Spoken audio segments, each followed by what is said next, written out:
Hi there, this is Matt with State of Flex, here with a review, a much long-awaited review for Godzilla 1998, the Roland Emmerich first American Godzilla.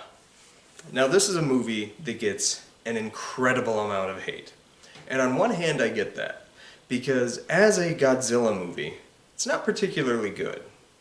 But as a remake of Beast from 20,000 Fathoms, a film that inspired the original Godzilla, it's actually not that bad. This is a film with the wrong title. I think if they had called it The Beast from 20,000 Fathoms, it would have been much better received, by and large, because Godzilla had so much meaning and allegory, especially that original film, and when you strip that from it, you just get a kind of generic monster movie, and this is kind of that. Now, when it's being a monster movie, it's pretty alright. The monster material is fun. Now, the special effects have certainly aged quite a bit. However, at times the digital monster looks pretty okay. And certainly when they're doing like the rod puppeting and they're doing some of the other like animatronic work, Godzilla and the Godzilla spawn all kind of look pretty good. This film has a few fundamental flaws.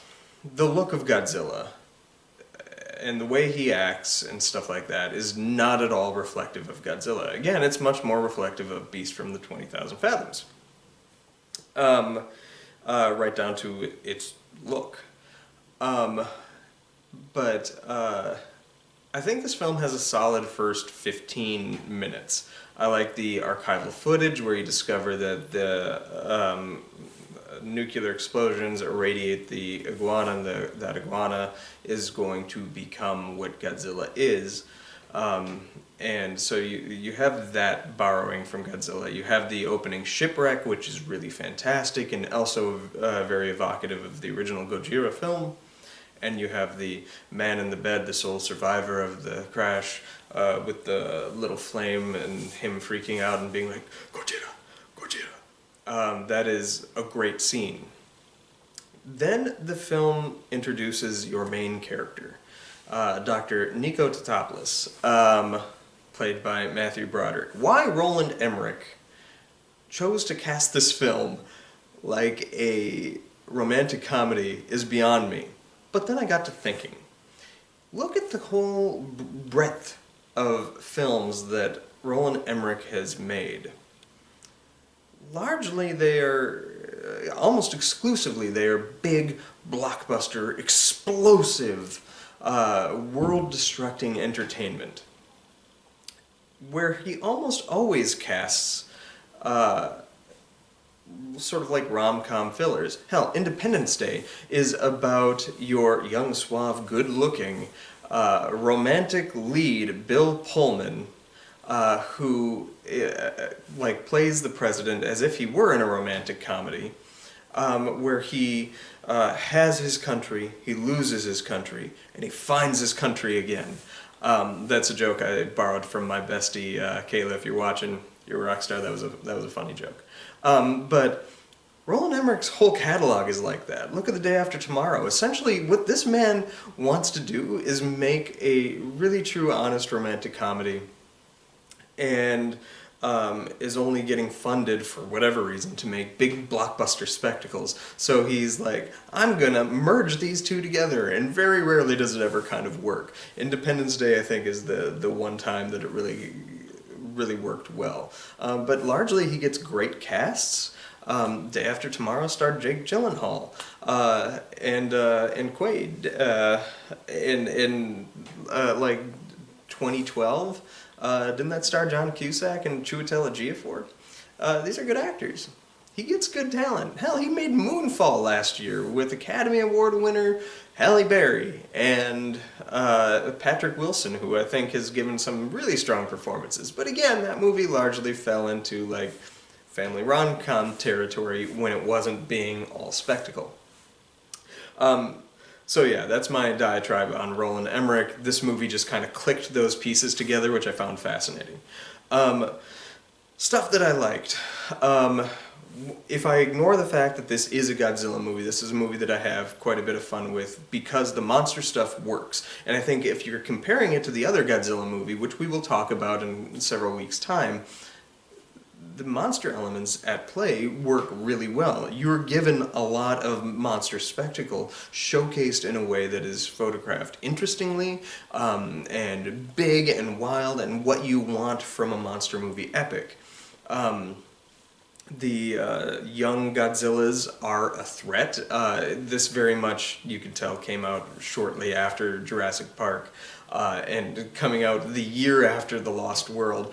All that raptor stuff just felt very, even when I saw it in the theater, very similar to the ending of The Lost World. But it worked for me, and I like the last 20 minutes are pretty solid, where Godzilla you think is dead but rises back up and is a force to be reckoned with and starts chasing after the car, just like one of the better scenes from the first Jurassic Park movie. And then the car gets swallowed in the mouth and whatnot. But yeah, the movie falls apart with its characters. You have Matthew Broderick, like, playing the wrong genre for the film that he is in. He's playing it as if he is in a romantic comedy, and his character, clearly as written, just like listen to the dialogue, is supposed to, it's just delivered wrong. It's supposed to be like with a little more dramatic heft and whatnot, but it's not. It's just not there. Matthew Broderick is a great actor. He is even a great dramatic actor. Watch his Law and Order SVU episodes. He's good, but he's just wrong for this movie. Audrey, the leading lady of this movie, is kind of a despicable person that the movie wants you to feel bad for when her boss steals the footage that she stole from the main character, who she slighted 8 years prior by ghosting him in the middle of their relationship. And then the film wants you to sympathize with her and find character growth when, like, it's just not present. She's a poorly written character, and I feel bad for the actress because I think this movie tanked her career, and she's really not bad. She's just suited to be in, like, maybe an NBC sitcom kind of thing. This was just an ill-suited character for her to play. It was a character written poorly that's just a mean-spirited character to begin with. You have Hank Azaria, who is always pretty good, and he is quite funny in this film, but why is he there? He's just like the devil on her shoulder telling her to act badly, and then when she does, he's like, well, you didn't do it right, kind of thing. And it's, the characters in this film are just bogus. The only character that is interesting and compelling is the Jean Reno character, the Frenchman that I can't remember his character's name, but he is compelling whenever he's on screen.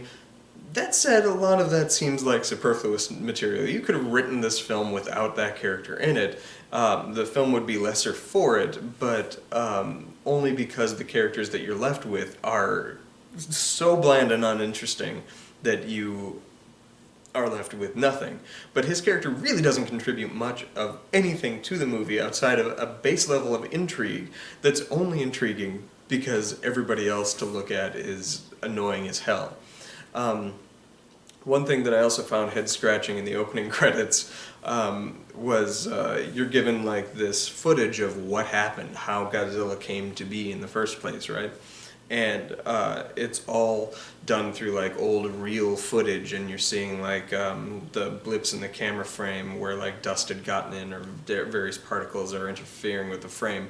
But it's also digitized, so it's one or the other. Is this an old reel of film, or is it a digital file? It can't be both. That part left me scratching my head in the beginning of this film. The running joke of Nick Tatopoulos' name and not being able to pronounce it is so not funny, yet the movie runs with that joke for its entire 2 hour and 18-minute runtime, and it's just like, why? It's not funny. And it's also not that difficult of a name. However, I will say it does get you to remember that name forever. I will forever know the name Nick Tatopoulos. Um, there's two characters, Mayor Ebert and his assistant Gene, which I think is a stab at Siskel. Well, obviously a stab at Siskel and Ebert, but I think stabbing at Siskel and Ebert because they gave a rather poor review to Independence Day, which I think is pretty petty. And never go after the critics, is what I'm saying. Like, that just seems like in poor taste. But they contribute almost nothing to this film outside of, like, just a joke that was timely at the time, but now that, like, Siskel died the year this movie came out, and, like, we are, therefore, almost 30 years removed from when, this joke would have had any kind of relevancy, and I think most audiences that would watch it today would not get that joke and just be like, why is the mayor such a dick and whatnot, and like this movie is making a lot of insensitive jokes, the sizest jokes at the mayor's expense, which is not pretty. As I say, the script on this film is pretty mean-spirited. The execution of this film is misguided in the sense that Roland Emmerich didn't like Godzilla. He had no reverence for the topic. And if you go back to the making of this movie, the original version of Godzilla, the American version, was supposed to come out in 1994, and it was going to be made by Jean Devant, who had never helmed a major motion picture at the time, which is, I think, ultimately where the studio got cold feet and everything fell apart. He would later go on the year that the Godzilla was supposed to be released to make Speed, which became the highest grossing film of 1994. And quite honestly, a good film with a great energy to it. Imagine him making Godzilla. You would have had, at the very least, like a fun spectacle film that was really well paced. I would say that this film, as much as I enjoyed the spectacle of it, has no good pacing. It's just straight up bad pacing. Because when Godzilla or the monsters are not on screen, it's pretty bland. But anyway, moving back to the original incarnation, they were going to do a much closer rendition to Godzilla. He was going to be a creature born of nuclear disaster, much like the original Japanese. You can find the stills of it online of what the creature was going to look like. I believe Stan Winston created it, and it's much greener than you'd expect Godzilla, like a bolder green, but looked like Godzilla should with like the budget of an American movie of the time. And it was great. He was also fighting another monster. It felt very much like that Showa era versus kind of thing, but it also had some things to say if you look at the script breakdown and stuff about the dangers of nuclear disaster and stuff like that. It was not a thoughtless movie as this movie is often, and it's a shame that movie never got made. I think that movie would have created a longevity of American Godzilla films. As it was, this film is hardly reflective of Godzilla beyond the first 15 to 20 minutes. The creature is not at all. It doesn't have any of the character traits, doesn't look like Godzilla, doesn't have any of the character traits outside of the voice of Godzilla. Feels much more like the beast from 20,000 Fathoms, and it doesn't even have, like, the radiation breath. There's one moment where, like, I guess two moments where cars get sort of smashed up, and then as Godzilla's roaring, you see fire bursting through, but the implication is more like the gas from the disastrous truck explosion kind of gets propelled by his mighty roar, and it looks like he's breathing fire, but he's not. I don't know if they thought, like, a fire-breathing dragon creature was too unbelievable, but, you know, a 400-foot giant iguana is, like, viable, especially one that is asexual, or can produce asexually and produce over 200 eggs in a single go. I don't know, whatever. This movie is perplexing, and Roland Emmerich had zero reverence for Godzilla. He openly stated that on multiple occasions. which is why it doesn't reflect Godzilla in any way. My guess is he probably saw Beast from 20,000 Fathoms and liked that movie better and essentially made that movie. So my thoughts on this are kind of weird.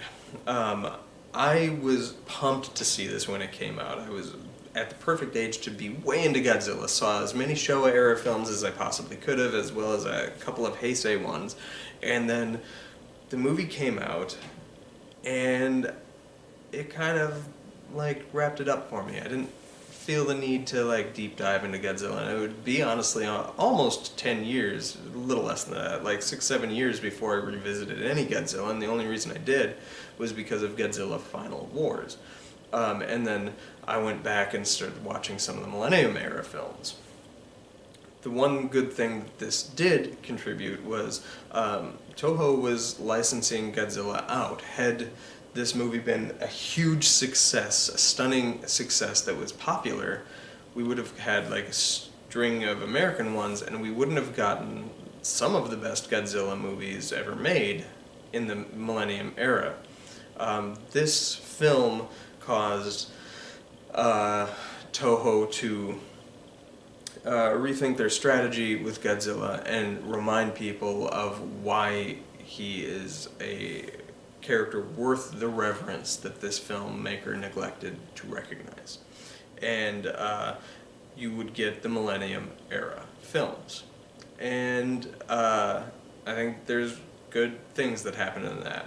But I also think that this film is largely why audiences stateside don't recognize like general audiences anyway, don't recognize the quality of the original character, and that's a shame. So I give this one, it's strangely watchable, especially in the last act. So I give this one as just a blockbuster movie. Like, it's okay, it's a 2.5-star film. Like, it's worth watching if you're into that kind of thing, but it's not going to win any new viewers. And it has a pretty solid soundtrack. With a great score. I'm going to stop and celebrate the score. I never talked enough about the Godzilla scores by Akira Ifukube. The guy who composes this does a great score. Just go on YouTube and listen to the whole album. Especially when you get to the second half of the album. My God, it's a great orchestral score. But as a Godzilla movie, this is straight up bad. This is like 1.5 star, maybe 2, but 1.5 star if you're a Godzilla fan. So that's where I stand. There's some merit to it, not much, especially in my Godzilla retrospective.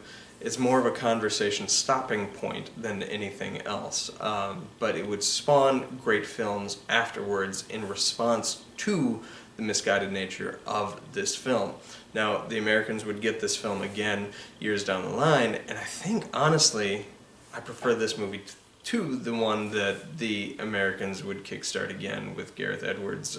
He was the director, right, of the 2014 film. But we will talk about that later.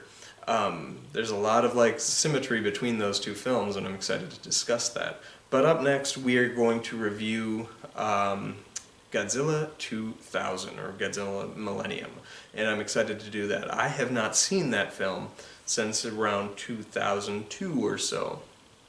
Maybe it was 2003. So I'm excited to revisit that. But anyway, thanks for watching, like, subscribe, do all that good stuff. Peace.